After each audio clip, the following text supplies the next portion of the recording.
Hi, guys. Hello. Hello. That is Laura. That's Carrie. We're We're here. back. And thank you for joining us. We are very, very late. We know, guys. We get it. We've had a conversation about we haven't done much with the podcast in the last several months. So we did have a conversation, and Laura, I guess, we'll just let them know that we made a decision that after almost 4.5 years, we are closing this volume on History of a Haunting.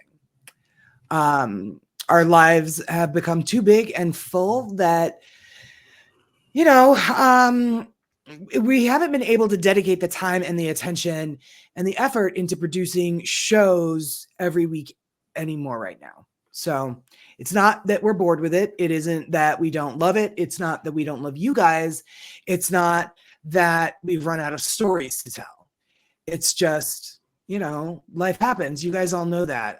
Every time we talk to you and you guys message us and you have always been so supportive when we needed to take a hiatus or, whatever, work on our mental health or what have you. You guys understand. You guys know that life kind of gets big and there's a lot of stuff going on that needs your attention. So I was starting to feel really guilty and really regretful that I was neglecting History of a Haunting as much as I was. So Laura and I had a conversation, and we will be back. We will be back. We will still be History of a Haunting, and we will be back because this little podcast that was started in my fucking kitchen, Laura, has become this amazing thing, right? For sure. We've built an amazing community, and it's propelled you and I into a life that I think we only ever watched other people live on television. We're paranormal investigators now. We're doing all this really cool stuff. We're going all these really great places. We've met some of the most amazing, wonderful people that are dear, dear friends of ours now. And History of a Haunting allowed us to do that. But for now, we're closing this particular volume of History of a Haunting. Laura and I were talking just before recording, and we're working out a way we're figuring out how we start the next volume, I guess we should say. Yeah. The next incarnation. The next incarnation. I like it. I like that. I do. I had texted Laura and I was like, I think we should end the podcast. And she knew it was coming. Like, we hadn't done anything with it for a while. And she knows, I have a new job. Busy. We're just too busy. We're just too busy. I have a new job. I'm launching a new skincare business. That's going to take up any free time that I have. And it's just too much, but neither of us really want to end it. And once again, Laura, you have made me see how we can continue doing it. So Laura is the heart and soul of the podcast because she just won't let it die. Twice now I've gone to her and been like, I think we should end it. And she's like, but what if this? And I'm like, oh, well, what if that? That's a great idea. So yeah, we don't know when. The thing is, as soon as we have time to do it, we love it so much that it's like, well, we still want to do it. Just like, how do we put more hours in the day? And that's the problem. Yeah, there aren't any. And so Laura has been, tossing around some ideas. And so we're going to take the next however long bit of time to not revamp the show. We're not changing the show in any kind of way, but figure out a way to be able to put out the episodes and tell the stories that we really love, that you guys really love, and yet still, maintain our work lives and our personal lives, and give the show everything that it deserves. Because 4.5 years, Laura, that's a long time. That's a long time. I'm very proud of us. I'm very proud of us. We've done a hell of a job. We host events now, and, we're invited to be on other really amazing podcasts, and we have amazing guests come on our show. I think Jeff Mudgett was probably my favorite guest that we've had on the show. I couldn't even believe that he just reached out and was like, we'll see. And then he was like, I'd love to. And I was all, oh no, my God, Laura. He's so That good. was so fun. Yeah. Well, for Yeah. me in particularly, probably. Yeah. I mean, AJ having Andrea Thompson. Perrin on, I Mhm. mean, and like Aaron, Yeah. you know, all the time, both Aarons, and Yeah. Mhm. like just our buddies, and you know, Yeah. Anthony Simonelli, and Oh God. all the Yeah. guys from Zach and Zach's UPE, and dad. yeah. And yeah.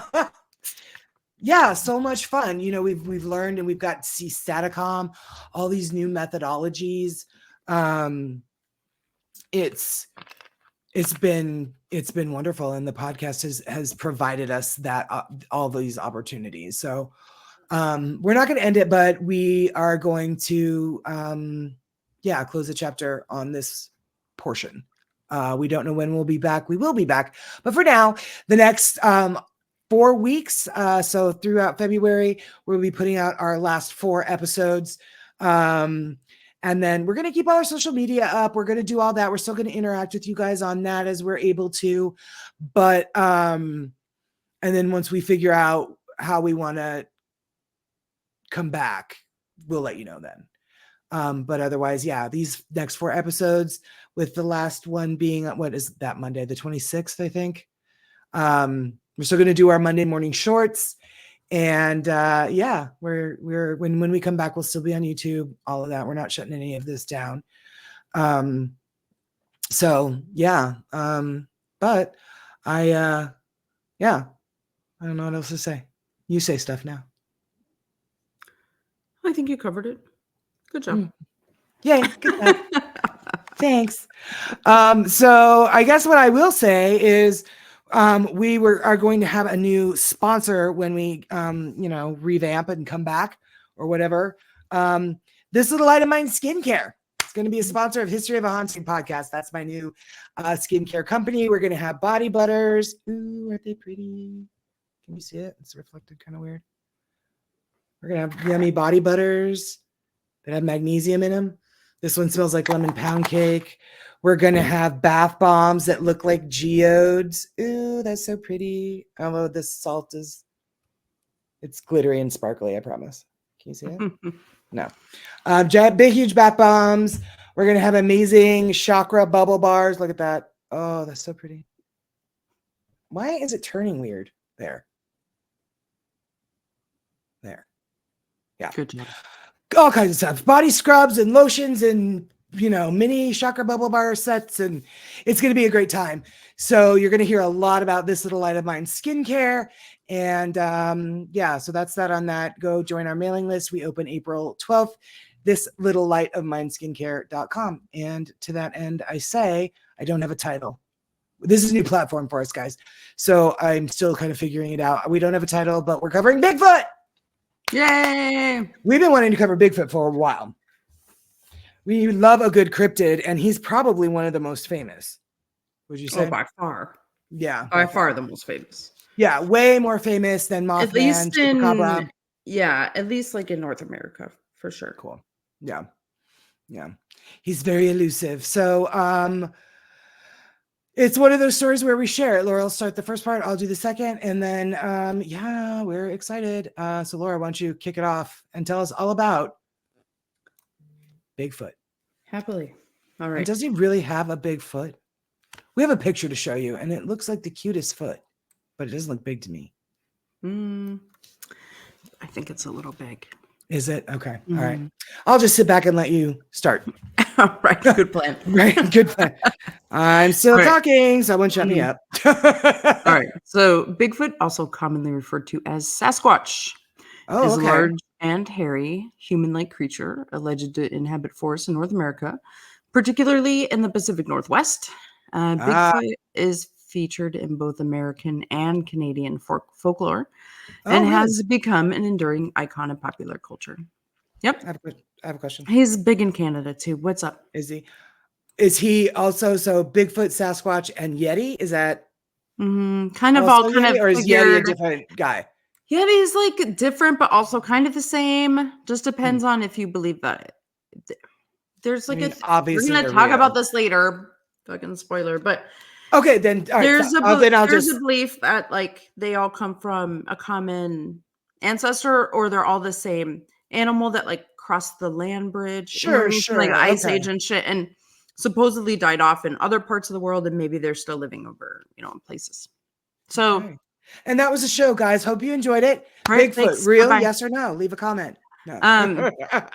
Right. Enthusiasts of the subject, such as those within the pseudoscience of cryptozoology, have offered various forms of evidence to prove Bigfoot's existence, including claims of sightings, as well as photographs, videos, and audio recordings, hair samples, and casts of large footprints. Hair Um, sample? yeah, Ooh. I they're like it. usually most of the ones that I have heard of end up being like deer or something. But Aw. anyway. However, scholars and academics consider Bigfoot and alleged evidence to be a combination of folklore, misidentification, and hoax rather than a living animal. Folklorists trace the phenomenon of Bigfoot to a combination of factors and sources, including the European wild man figure, folk tales, and indigenous cultures. Examples of similar folk tales of wild, hair-covered humanoids exist throughout the world, such as the skunk ape of the southeastern Ew. United States. No. The skunk ape? That's huh. I Yeah. don't like that. I don't No, like that. No, I don't that's like that. I think that would be that's in really your awful. neck of the woods, literally. Could you imagine running that over? Gross. Would stay forever. Right? All right. Hey, I have to pause. Hold on. Okay, we're gonna All right. pause. Go. Okay. Okay. Sorry, guys. So, yeah, sorry about your skunk ape. So this also includes, yes, the Yeti in Asia, the Australian Yowie, and creatures in the mythologies of indigenous people. Oh, So cool. Bigfoot is often described as a large, muscular, and bipedal. Is that the right? Human Bipedal? bipedal? I don't know. He walks on two fucking legs, 2 feet.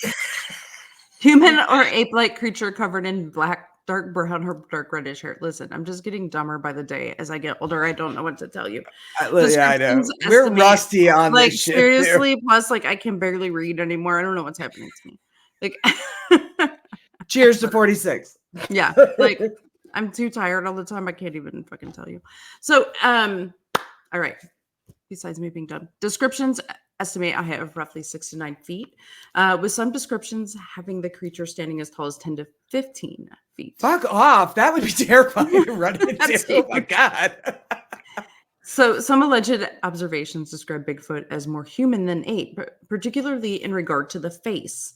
In 1971, multiple people in the Dalles, Oregon, I don't know, whatever, somewhere in Oregon, filed a police report describing an overgrown ape.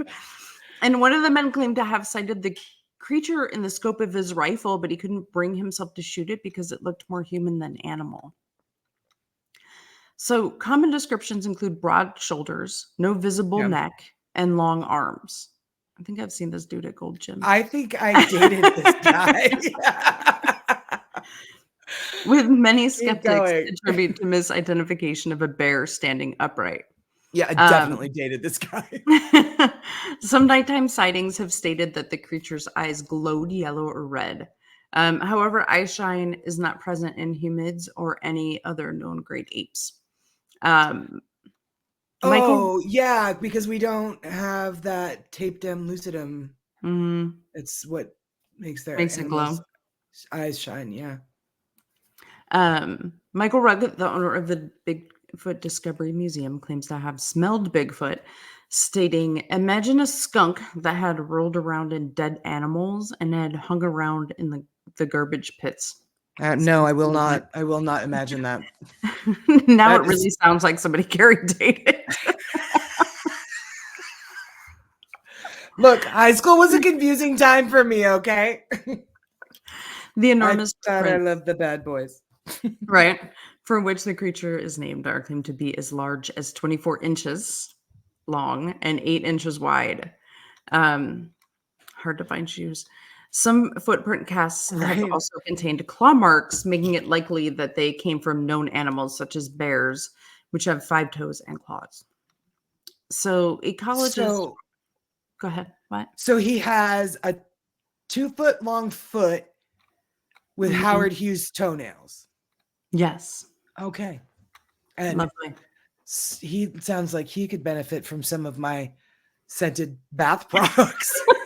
I like your shameless plug. Right? You're like, Bigfoot. What could take care of that? Yeah, I think so. This little light of mine skincare.com. Shut the fuck up. All right. Wrong show. Ecologist Robert Bylock argues that most cultures have accounts of human-like giants in their folk history, expressing a need for some larger-than-life creature. Each language had its name for the creature featured in the local versions of the legends. Right. Many names mean something like wild man or hairy man, although other names described common actions that it was said to perform, such as eating clams or shaking trees. European folklore traditionally had many instances of the wild man of the woods, or wild people, often described as a naked creature covered in hair with only the face, feet, and hands, and in some cases the knees, elbows, or breasts remaining bare. Like it sounds like it sounds like someone you dated. It kind of sounds like a hippie lesbian gathering. Go on. All right. This is where you met Fancy Gap, isn't it? These European wild people ranged from human hermits to human-like monsters. Upon migrating to North America, myths of the wild people persisted, with documented sightings of wild people reported in what is now New York State and Pennsylvania.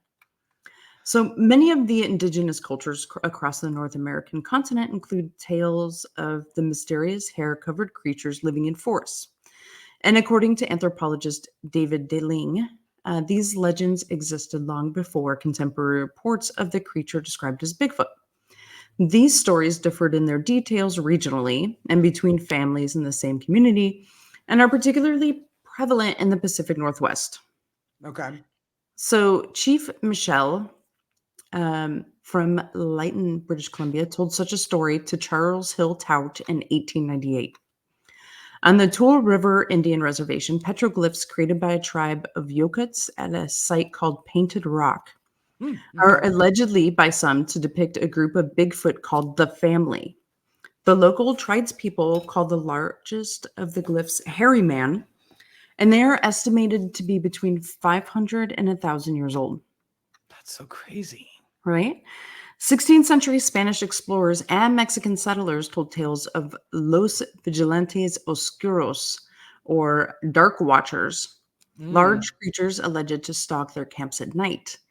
In the region that is now Mississippi, a Jesuit priest was living with the Natchez in 1721 and reported stories of hairy creatures in the forest known to scream loudly and steal livestock. Oh my God. It was that was what that girl in the tent heard. Yeah, right? Yeah. Go listen to our short story episode. You'll understand. So the Stejalis people tell stories about Sasquatch, a shape-shifting creature that protects the forest. The name Sasquatch is the anglicized version of Saskets, roughly translating to hairy man. In the I'm going to murder this. Why are all the look at all these words? Salem language. I know the native words are hard. English words are hard. Yeah. So members of the Lumi tell tales about creatures known as Semikes. The stories are similar to each other in the general description, but details differ among various family accounts concerning the creature's diet and activities. So some regional versions tell of more threatening creatures. The Stayaha or Kwai were nocturnal rapes. I don't know. You try. And children were warned against saying the names because they couldn't. It's too difficult. So leave this for the Hawaiians. Right. There's too many vowels. So that the monsters would not come and carry them off to be killed. Ooh, God, the Iroquois, right? Like, this is not all fun stuff. No. The Iroquois tell of an aggressive, hair-covered giant with rock-hard skin. What did he need to carry? Known as the Atneyarhe, or stone giant, more commonly referred to as the Gnoskwa. In 1840s, Janoskwa? yeah, Hey, there's a normal name. right. In 1847, Paul Kane, it's one or the other, reported stories by the natives about Skookums, a race of cannibalistic wild men living on the peak of Mount St. Helens. Ew. U.S. President Theodore Roosevelt, This there we is go, so bud. long ago. God, this guy's been around for a while. Yeah. In his 1893 book, The Wilderness Hunter, writes of a story he was told by an elderly mountain man named Bowman, in which a foul smelling um, to, by whatever creature ransacked his beaver trapping camp. You just you're like, fuck it all. I don't even know what it's any of these words. Anyway, it was after his beaver, it stalked him, and later became hostile when it fatally broke his companion's neck. Jesus. Right. Not cool. Roosevelt notes that Bowman appeared fearful while telling the story, but attributed the trapper's German ancestry to have potentially influenced him. So the Is Alutiiq, kind of storytelling common in Germany? because they have the wild man, is a very common thing in like European folklore. So Okay. Oh, okay. right. I asked because, Ackerman.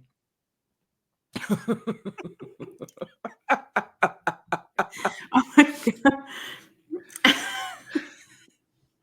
Laura So Shannon. I have to tell you, right? And the Irish Dutch German. So Yes. all right, I'm gonna go off on a tangent real quick.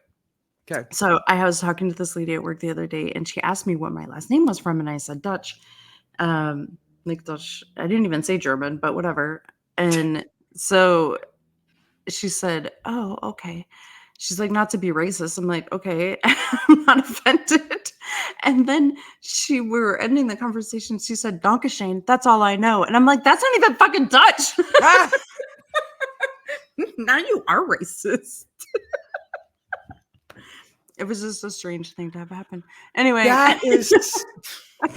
Dankeschön, what the fuck? Anyway, What is Dankeschön? German. Is it German? Okay, that's what I thought. I was like, I'm like, that's not even the right country. oh my God. It was an entertaining conversation, to say the least. Right? Well, now you're being punished by all the words in here. Right. Fair enough. All right. Now, Alutiiq of the Kenai Peninsula in Alaska tell of the Nantinak, a Bigfoot-like creature. And the fucked up thing is I wrote this knowing that all these words were going to be hard. And I was like, it'll be fine. This folklore was featured in the Discovery Plus television series Alaskan Killer Bigfoot. Oh, I saw that on Discovery Plus. Oh, did you? Yes. That it was responsible for the population decrease of Portlock in the 1940s. What did you think? Was it good?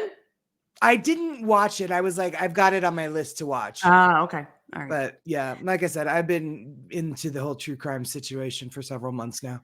Okay. No. Less menacing versions have been recorded, such as one by Reverend Elkanah Walker in 1840. Walker was a Protestant missionary who recorded stories of giants among the natives living near Spokane. These giants were said to live on and around the peaks of the nearby mountains, stealing salmon from the fishermen's nets. That's hilarious to you. I don't know why. Could you imagine like walking up and see this Bigfoot just like gathering up all of your If I were there, I'd be like, what are you gonna do with that? Nothing. Do you want some dill? Let me show you how to bake that. It's delish. All right. So on July 16, 1924, an article in the Oregonian made national news when a story was published describing a conflict between a group of gold prospectors and a group of ape men in a gorge near Mount St. Helens. The prospectors reported encountering guerrilla men near their remote cabin. One of the men, Fred Beck, indicated that he struck one of the camp creatures with rifle fire. That night, they reported coming under attack by the creatures who were said to be throwing large rocks at the cabin. damaging the roof and knocking back unconscious. The men fled the area the following morning. The U.S. Forest Service investigated the site of the alleged incident. The investigators found no compelling evidence of the event and concluded it was likely a fabrication. Stories of large, hair-covered, bipedal ape men, or mountain devils, had been a persistent piece of folklore in the area for centuries prior to the alleged incident. Today, the area is known as Ape Canyon and is cemented within Bigfoot-related folklore. Oh my God. Ape Canyon. So in 1958, Jerry Crew, he was a bulldozer operator for a logging company in Humboldt County, California. He discovered a set of large, 16-inch human-like footprints sucked deep into the mud in the Six Rivers National Forest. Ew. So upon informing his coworkers, many claimed to have seen similar tracks on previous job sites, as well as telling of odd incidences such as an oil drum weighing 450 pounds having been moved without explanation. The logging company men soon began utilizing Bigfoot to describe the apparent culprit. Crew and others initially believed someone was playing a prank on them. After observing more of these massive footprints, he contacted reporter Andrew Gonzoli of the Humboldt Times newspaper. So Gonzoli interviewed lumber workers and wrote articles about the mysterious footprints, including the name Bigfoot in relation to the tracks and the tales of large, hairy, wild men. Jesus Christ. So a plaster cast was made of the footprints, and Crew appeared holding one of the casts on the front page of the newspaper on October 6, 1958. Wow. The story spread rapidly as Gonzoli began to receive correspondence from major media outlets, including the New York Times and Los Angeles Times. As a result, the term Bigfoot became widespread as a reference to an apparently large, unknown creature leaving massive footprints in Northern California. So as a result, Willow Creek and Humboldt County are considered by some to be the Bigfoot capital of the world. What about that place in, what was it, Oregon or Spokane?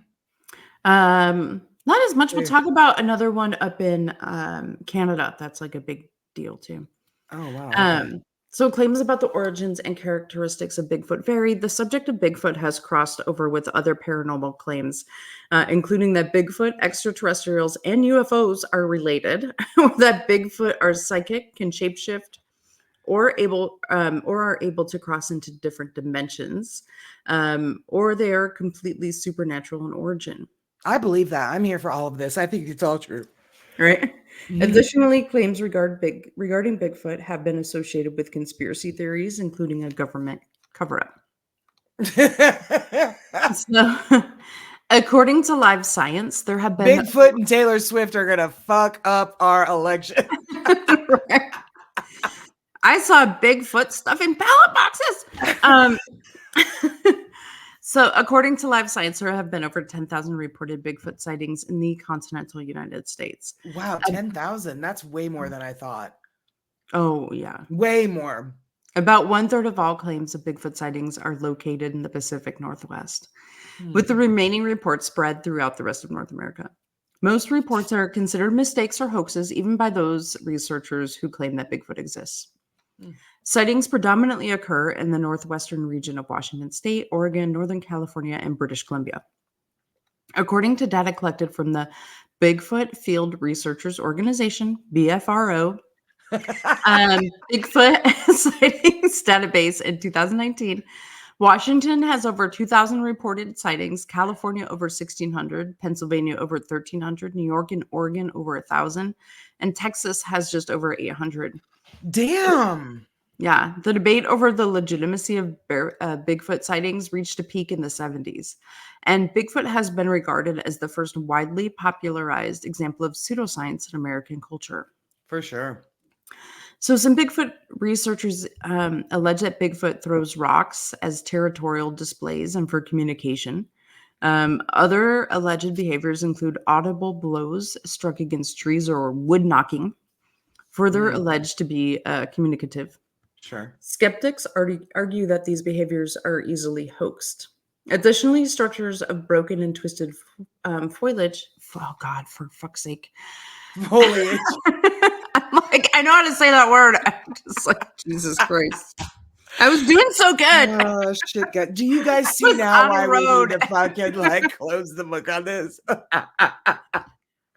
Twisted foliage, That's seemingly funny. placed in, apparently I need new glasses, placed in specific areas have been attributed by some to Bigfoot behavior. And some reports, lodgepole pine and other small trees have been observed bent, uprooted, or stacked in patterns such as weaved and crisscrossed, leading some to theorize that they are potential that like territorial markings. That's Some interesting. instances have also included entire deer skeletons being suspended high in trees. Okay, no, I don't like That's that. kind of fucking weird. I don't All like right. that. Like it didn't jump up there itself. All right. Right? So some researchers and enthusiasts believe Bigfoot construct teepee-like structures out of dead trees and foliage. There you In go. Washington State, a team of amateur Bigfoot researchers called the Olympic Project claimed to have discovered a collection of nests. Ew.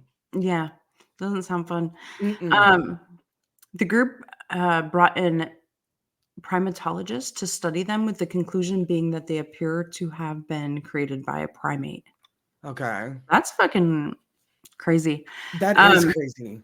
Jesus, Yeah. that would be terrifying. See dead deer skeletons and nests. I'm like, we're leaving now. As soon as we're doing like going anywhere near things we're calling nests, I'm out.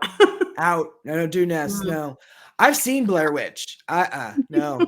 Right. That's not Starts happening. hanging from trees and we're going into nests. And I'm gonna No, sorry. Can't do it. Busy that all day. right. Jeremiah Byron, host of the Bigfoot Society podcast, believes Bigfoot are omnivores, Oh, okay. stating they eat both plants and meat. I've seen accounts that they eat everything from berries, leaves, nuts, and fruit to salmon, rabbit, elk, and bear. So everything we eat. Yeah. Ronnie LeBlanc, host of Expedition Bigfoot on the Travel Channel, indicated he has heard anecdotal reports of Bigfoot allegedly hunting and consuming deer. Okay. So some Bigfoot researchers have reported the creatures moving or taking possession of intentional gifts left by humans, such as food and jewelry, and leaving items in their places, such as rocks and twigs. I'm like, big deal. Crows do that too. I'm gonna leave bath bombs and body butters. Fucking perfume salts or something. I hear you have a bit of an odor. Many alleged sightings are reported to occur at night, leading some cryptozoologists. I haven't thought, oh my God. This is a bad one. I wonder how bad I'm gonna do. It's contagious. So Bigfoot may possess nocturnal tendencies. However, experts find such behavior untenable. See, like that's fine. I'm fine. But hypothesize is a problem. Like I'm all my mouth just gave up. And a supposed ape or human-like creature, as all known apes, including humans, are diurnal, with only lesser heard that word primates before. exhibiting nocturnality. Fuck all those words. I mean, I'm looking at the next sentence and I'm like, they're not getting any better. These words are big. Most anecdotal sightings of Bigfoot describe the creatures allegedly observed as solitary, although some reports have described groups being allegedly observed together. Alleged vocalizations, such as howls, screams, moans, grunts, whistles, and even a form of supposed language, have been reported and allegedly recorded. Ooh. Some of these alleged vocalization recordings have been analyzed by individuals such as retired U.S. Navy cryptologic linguist Scott Nelson. He analyzed audio recordings from the early 70s, said to be recorded in the Sierra Nevada mountains dubbed the Sierra Sounds, and stated it is definitely a language, it is definitely not human in origin, and could not have been faked. That's a pretty definitive that's kind of a statement. Yeah, like, So Les Stroud has spoken of a strange vocalization he heard in the wilderness while filming Survivor Man that he stated sounded primate in origin. A number of anecdotal reports of Bigfoot encounters have resulted in witnesses claiming to be disoriented, dizzy, and anxious. That's I me would on a be a little normal bit day. fucking anxious too. That's me on a normal day. Right? What's happening now? What are you talking about?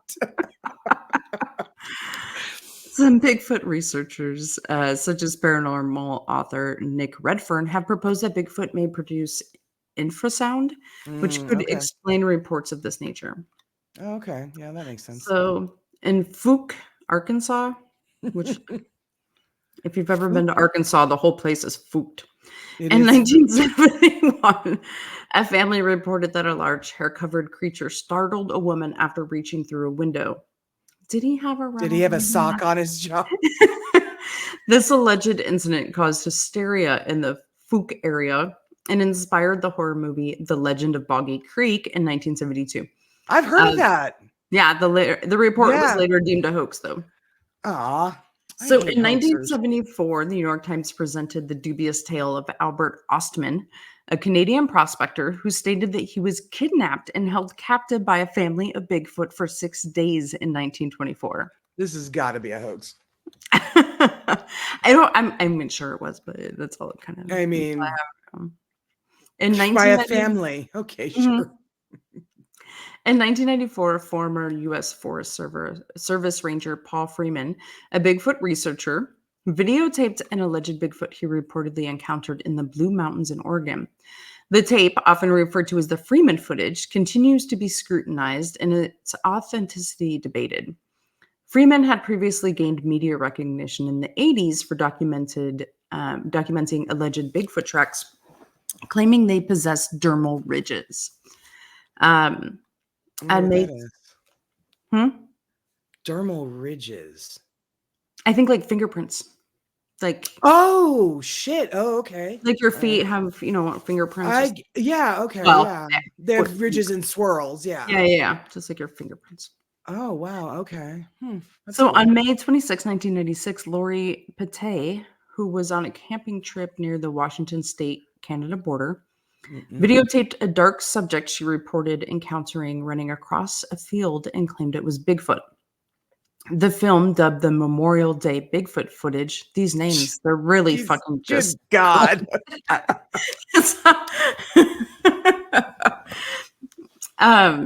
Is often depicted in Bigfoot-related media, most notably in the 2003 documentary Sasquatch Legend Meets Science.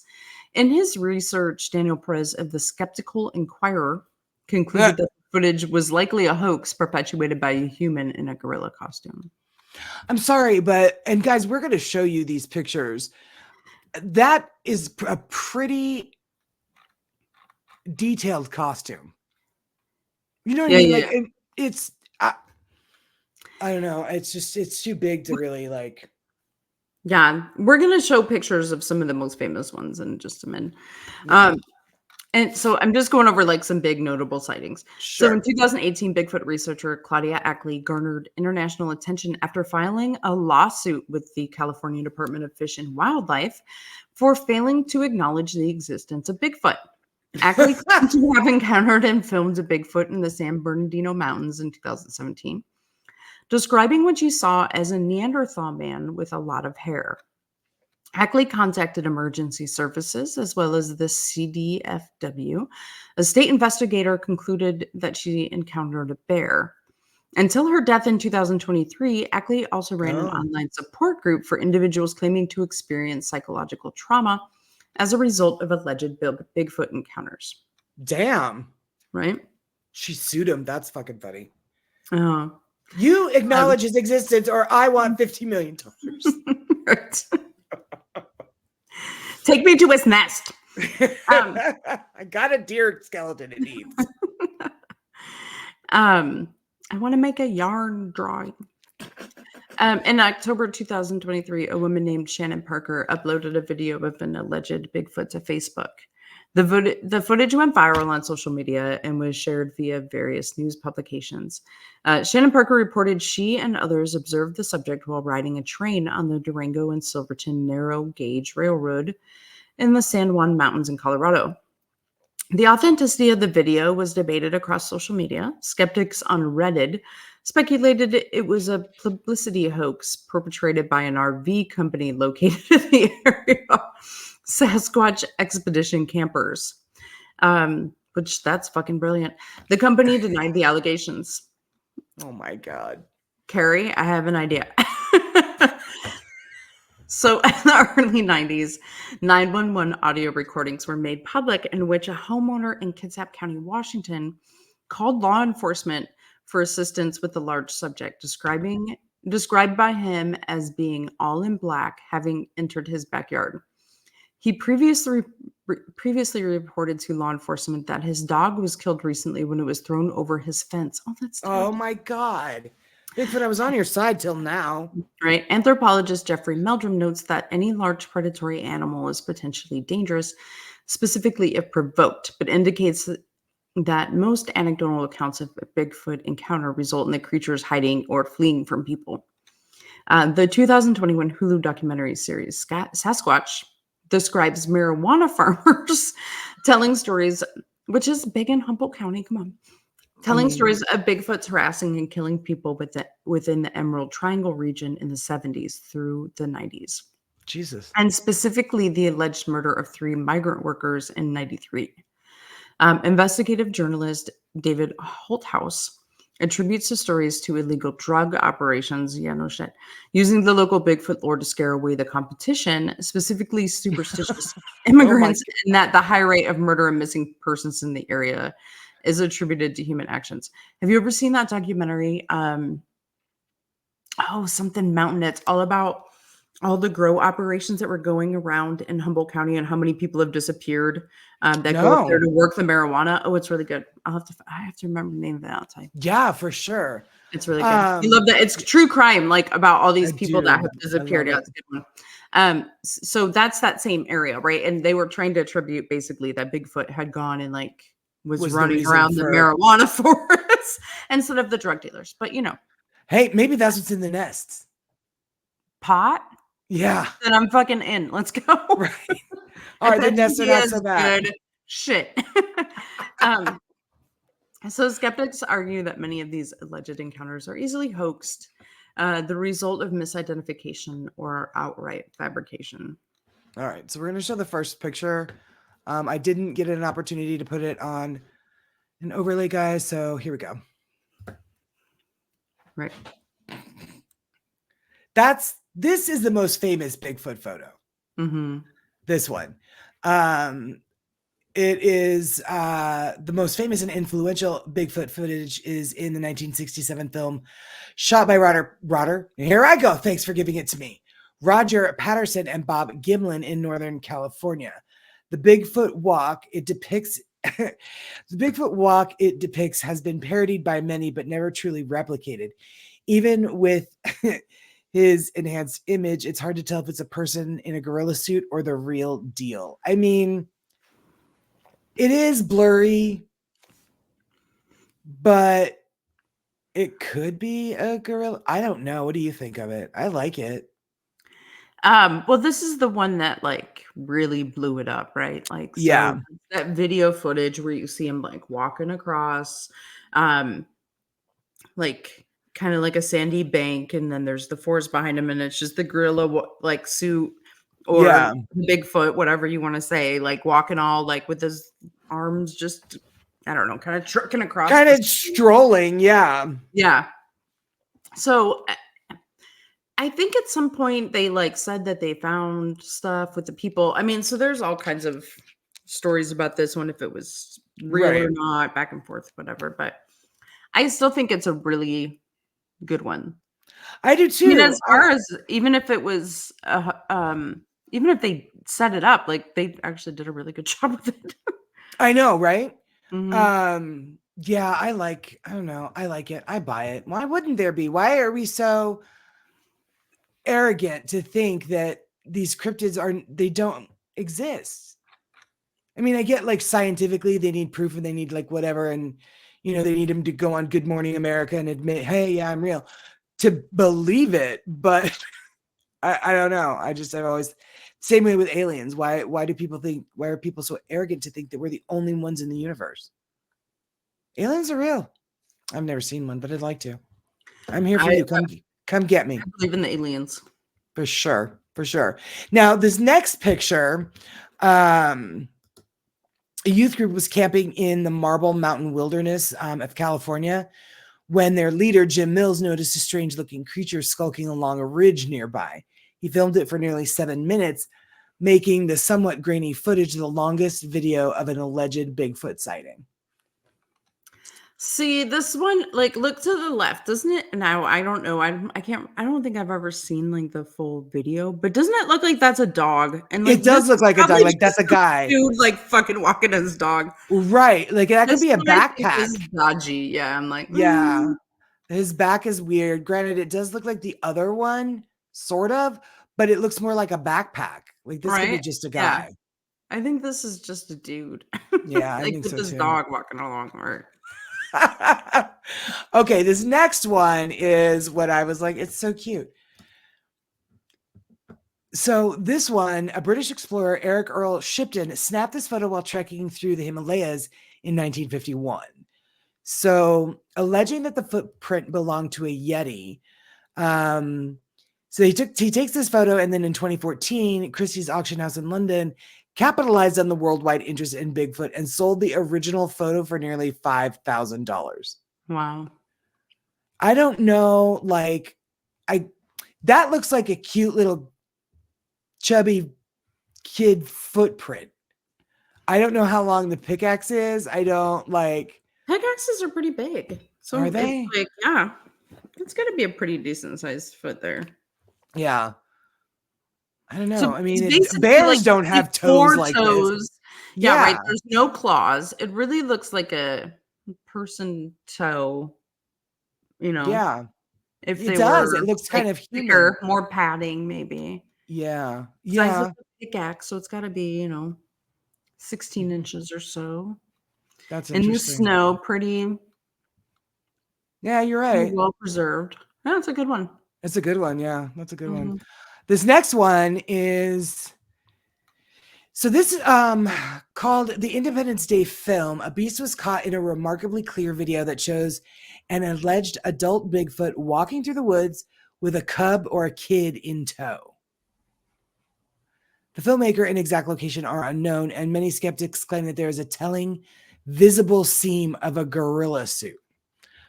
So is the kid supposed to be like next to him on the other side? The in tow tells me it should be behind him. I don't see anything behind him. Yeah, it might not be in the picture, but yeah. A lot of, yeah. I don't see this lighter part on its leg, I guess maybe could be considered a seam. But if I can see it, it's fairly large. That's a huge seam. Yeah. And it's hard to make out a lot on that one. It just is kind of blurry. Kind of looks like somebody under a blanket almost. Like, are you wearing a Snuggie? Because I feel like that's what's happening. All right. Yeah. Huh. That's interesting. Let's see here. Okay. This one is real hard, guys. This one's hard. So in October 2012, thank you, Laura. A group of siblings hiking in Provo Canyon thought they spotted a bear in the woods and started filming. When the creature stood up on two legs, the hikers ran, abruptly ending the shaky video. A year later, the siblings launched a Kickstarter campaign to investigate other Utah Bigfoot sightings. Laura, I really think you and I need to start a Kickstarter campaign for, I don't know, something. They did it to look for Bigfoot. I mean, this was a difficult one. This could be a bear. Yeah, it definitely could be a bear that like stood up. There's too much in front of it to really. Yeah, there's a bunch of it's actually not that blurry. It's just that there's a lot of like overgrowth in between the animal. And if it turned and stood upright to go uphill, I don't think a bear would do that. That's fucking weird. Yeah, that's true. That's true. This one is weird. This one I like. This is the last one. This one I like. Like, look at that. It's way more clear. It's very clear. Yeah. So this was taken in 2007 by a hunter named Rick Jacobs. He captured some of the most famous Bigfoot images to date with a camera mounted to a tree. Oh shit. In Pennsylvania's Allegheny National Forest. I kept this one in there for you. Oh my God. I'm going to be freaked out having a cigarette late at night back on Jennifer's deck. His camera also captured clear photos of bear cubs, offering evidence that the unidentified animal was not ursine. But skeptics believe the animal is just a bear with a stick. Wait, what? A bear sick with mange. Thank you. Is just a bear sick with mange. That's a very sick bear. Look how thin that is compared to a bear. Mm-hmm. Also, since when are bears' legs like that long and muscular? And just like long. It doesn't look like bear legs. It doesn't look like bear legs at all. It's weird. That's like one of my more favorite ones. Yeah, that's a good one. Ooh, you know, the TikToks of people that are like, I have an outdoor camera and look what he captured. And it's like pointed at the woods and forest. I'm like, I'm not looking at this. That's terrifying. Fuck you, take that down. What are you doing? All right. So there have been 37 notable Sasquatch sightings near the town of Harrison Hot Springs since 1900. That goes back a minute. The creature is considered sacred to West Coast First Nations, particularly the Stahelis. Or Lee. Okay, Stahelis, who have lived in the Harrison River Valley for at least 10,000 years. So, to sate a growing curiosity, Harrison Hot Springs opened a Sasquatch museum inside its visitor center in 2017. And it worked with a Stahalis member, Boyd Peters, who provided input on the original Stahalis acquisitions, including a drum and a replica wood mask of Sasquatch. Other displays explain the Stahalis' belief in Sasquatch as a caretaker of the land and a totem for their nation. A stylized image of Sasquatch is actually on the Stahalis flag, isn't that interesting? That's really interesting. Really cool. They really believe in this. These exhibits are juxtaposed with casts of Sasquatch footprints, news clippings about sightings that date to 1884, and a logbook of reported local encounters. This reminds me of Mothman's museum. Yeah, I thought that this was so cool, and particularly because it comes from the people that have been there, forever. Lived there for 10,000 years, yeah. Right. And of course, like now it's like a hot spot and there's the museum and everything, which is still cool. Like now I want to go. But I know, Mothman was so much fun. Mm-hmm. Now we got to go see this one. Right. I thought it was really cool. Yeah, that is really cool. Since the museum opened, tourist numbers to the visitor center have doubled to 20,000 annually. I don't doubt it. And the resort community received a $1 million government grant to build an expanded museum and visitor center, a facility that will aim to balance the telling of Western sighting accounts with Stahalis stories and mythology. It's slated to open in 2023. I like that they're working with them. With the natives. I like that. That's cool. So long before TV shows such as Animal Planet's Finding Bigfoot sensationalized the pursuit of the creature, the Stahalis passed down songs and stories about Saskets, a supernatural soliloquy. What are you doing, Laura? Or shapeshifter. There you go. Yeah, or a shapeshifter. Yes, that protects the land and people. Laura wrote this, by the way, guys. In fact, Sasquatch is the anglicized version of Saskets, which means hairy man in Halak what is it? Halke MLM, the Stahalis upriver dialect. Oh, we thought that was good. You did a good job. Thanks. Let's see. Oh God, there's more. All these little red lines. The word comes from a mountain that's called Saskets Tell, the place where the Sasquatch gather, said Kelsey Charlie, a Stahalis band counselor, which is basically an elected governance position. Everybody paid reverence and honor to the emblem of our nation, which is the Sasquatch.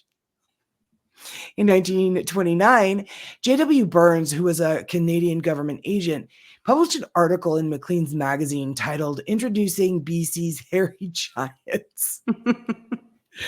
which he wrote based on stories shared by the Sahalis community members he had befriended. Now, the article presented Sasquatch to the rest of Canada, and the tale took off from there. So, this intersection of Sasquatch as a symbolic totem and Sasquatch as a living primate has taken the story beyond mere speculation in Harrison Hot Springs. The town has become a magnet for those seeking answers, like the 26% of Canadians that believe cryptids such as Sasquatch are definitely or probably real. Now, that's according to an Angus Reid Institute public opinion poll from 2016. That's kind of a lot of people. I think that is a lot of people, yeah. That's kind of a lot of people. People literally come here on a pilgrimage, and more than you might think, said Robert Rayers. He's the director of tourism for Harrison. So, in addition to visiting the Sasquatch Museum, visitors can take a Sasquatch tour with Gautier's company, Harrison Lake Nature Adventures, or walk the Sasquatch Trail and take selfies next to Sasquatch statues. I'd be doing that. Literally, I put this in because I was like, yeah, for this sure. Is what we would do. 1,000%. Every June, visitors can attend Sasquatch Days, which have been held since 1938. At the event, West Coast First Nations gather for canoe races, salmon barbecue, and Sahalis Sasquatch dances. God, I love this. I love all of this. So let's take a look here.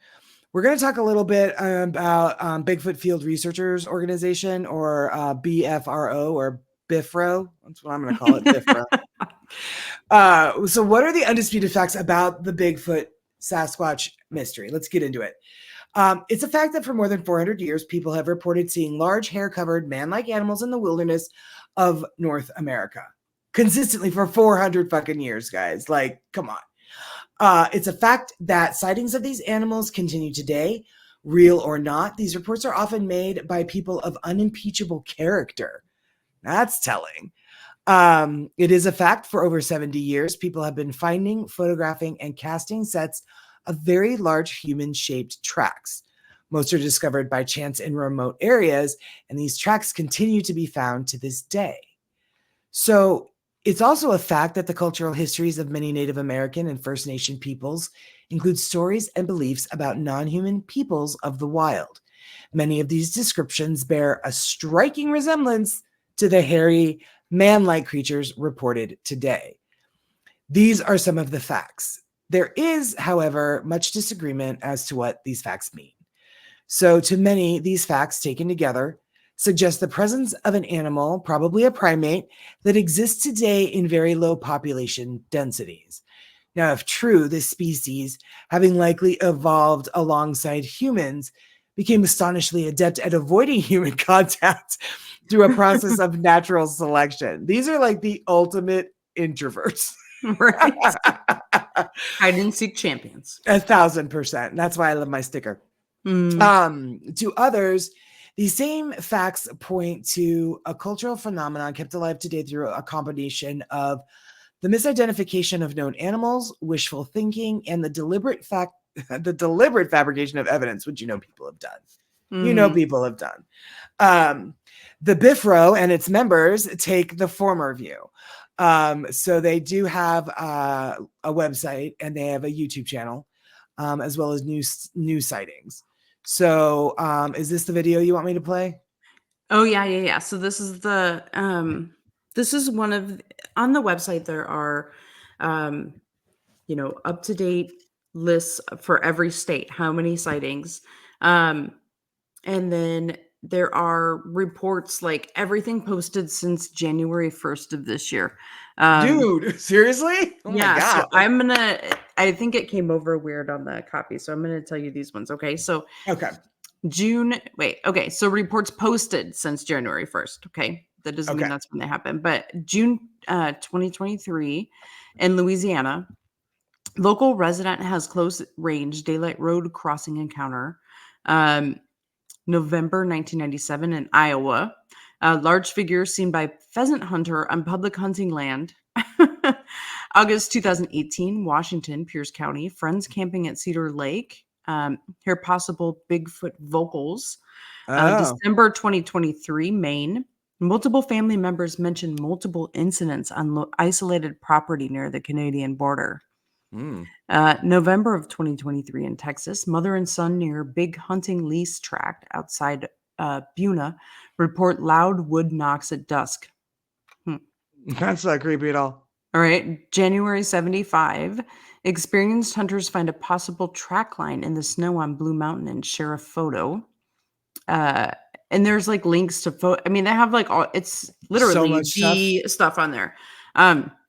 So January 2007, memory told of almost running over a hair-covered man-like figure laying in the road at night.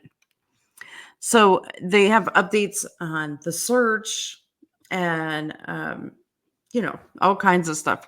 Yeah. But yeah, so they were talking about how they think that he, is always like vocalizing stuff, kind of like my dog.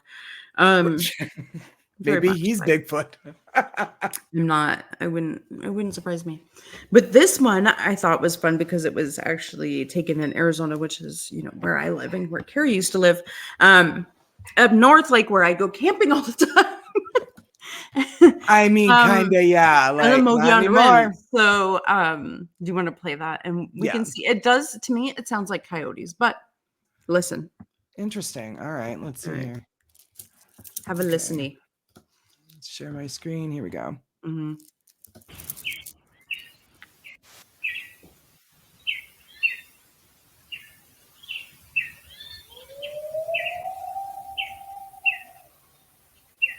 That? Mm-hmm.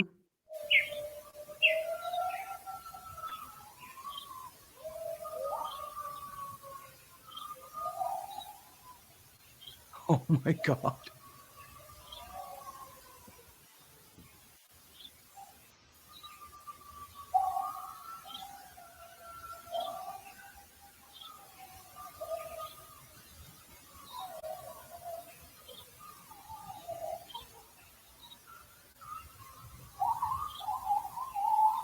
Oh, that's weird. Mm-hmm. Like, it sounds like a coyote, but then it doesn't. Or, yeah, like, or a human doing a really good. Here's what's crazy, Laura. I've heard this because Payson's not far from the Mogollon Rim.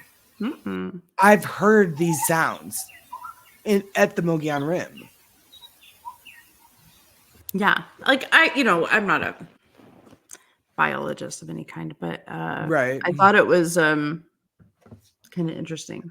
I have heard like those noises. Coyotes bouncing off, the sounds reverberating off. Sure, yeah. You know what I mean? But there's parts that I'm like, for sure, I'm like, that's fucking coyotes. And then I'll hear something else. I'm like, maybe it's not coyotes. That was really weird. I've heard those noises on the rim, though. I just figured it was campers or hikers or somebody being murdered. Like, not my business. Right. Yeah. You do you. I'll do me. It's fine. That's kind of creepy. That gives me the skeeves really bad because I've heard those noises on the rim. That's so awesome. Isn't that crazy? Well, I'm glad I could bring that to your life. You're welcome. Thank you. I appreciate it, you jackass. Okay. So this company, the Bifro, right? This is Bifro. Yeah. You said they add new updates, and so let's talk about some other explanations, right? Mm-hmm.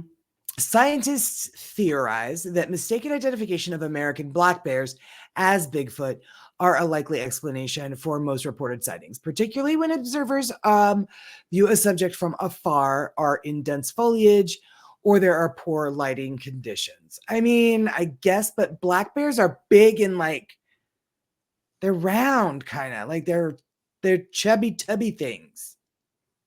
I guess. I mean, some could be, but the heads are very different. How could you possibly confuse a bear head with a gorilla head? I don't know. But from afar, maybe. I suppose maybe. From the back. Yeah, if you're high. Listen. You'd gone to Humboldt.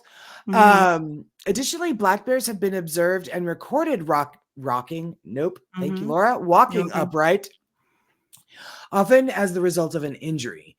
While upright, adult black bears stand roughly 5 to 7 feet tall, and grizzly bears roughly 8 to 9 feet tall, both within the range of anecdotal Bigfoot reports. Some have proposed that sightings of Bigfoot may simply be people observing and misidentifying known great apes, such as chimpanzees, gorillas, and orangutans, that have escaped from captivity, such as zoos, circuses, and exotic pets belonging to private owners. This explanation is often proposed in relation to the skunk ape. As some scientists argue, the humid subtropical climate of the southeastern United States could potentially support a population of escaped apes. Oh, I guess. Yeah. Humans have been mistaken for Bigfoot, with some incidents leading to injuries. In 2013, a 21-year-old man in Oklahoma was arrested after he told law enforcement he accidentally shot his friend in the back while their group was allegedly hunting for Bigfoot. What the hell? In 2017, a shamanist wearing clothing made of animal furs was vacationing in, oh dear, North Carolina. Oh no. When local reports of alleged Bigfoot sightings flooded in. The Greenville Police Department, wow, that's not far. The Greenville Police Department issued a public notice not to shoot Bigfoot for fear of mistakenly injuring or killing someone in a fur suit. Oh my God. In 2018, a person was shot multiple times by a hunter in Helena, Montana, who claimed he mistook him for a Bigfoot. And also, at what point are these people just like, now they're just lying? Right? I shot him. I thought it was Bigfoot. You know what? He looked really scary. He looked like Bigfoot. He threw a deer into a tree. Right?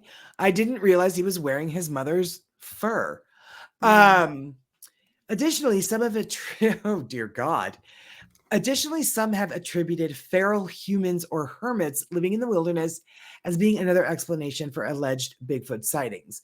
One story, The Wild Man of the Navidad, tells of a wild ape man who roamed the wilderness of eastern Texas in the mid-19th century, stealing food and goods from residents. A search party allegedly captured an escaped African slave attributed to the story. During the 1980s, several psychologically damaged American Vietnam veterans were stated by the state of Washington's Veterans Affairs Director, Randy Fisher, to have been living in remote wooded areas of the state. So we've talked about this phenomena on the show before, guys. So some have proposed that pareidolia may explain Bigfoot sightings, specifically the tendency to observe human-like faces and figures within the natural environment. Photos and videos of poor quality alleged to depict Bigfoots are often attributed to this phenomenon and commonly referred to as blob squatch. That's such a better name. Blob squatch. We're changing it, guys. We'll have this catch on. All right. So the majority of mainstream scientists maintain that the source of the sounds often attributed to Bigfoot are either hoaxes, anthropomorphization. I said that right. Wow. Right. Or likely misidentified and produced by known animals such as owl, wolf, coyote, and fox. Owl. Both Bigfoot believers and non-believers agree that many reported sightings are hoaxes. So Bigfoot proponents Grover Krantz and Jeffrey H. Bourne both believe that Bigfoot could be a relicit population of the extinct Southeast Asian ape species Gigantopithecus blacki. Oh, look at you go. Right? Look at me go. Actually, you know what? I think Hodgins said that word on Bones. Truly. That's where we get all our scientific learning. How I know everything about bones. Yeah, I think Hodgins said that. Gigantopithecus. According to Bourne, G. blacki, here we go, that's better, may have followed the many other species of animals that migrated across the Bering Land Bridge to the Americas. To date, no Gigantopithecus fossils have been found in the Americas. In Asia, the only recovered fossils have been of mandibles and teeth, leaving uncertainty about G. blacki's locomotion. Krantz has argued that G. blacki could have been bipedal based on his extrapolation from the shape of its mandible. However, that's interesting. From its jaw, you can tell if it, However, the relevant part of the mandible is not present in any fossils. The consensus view is that G. blacki was quadrupedal, as its enormous mass would have made it difficult for it to adopt a bipedal gait. And ladies and gentlemen, that is the story and the theories and the ideas about Blob Squatch. Yes. And if you're super interested in more, the BFRO is also like, I mean, if you want to go down the rabbit hole, that's a good place to start. It's very entertaining. Wow.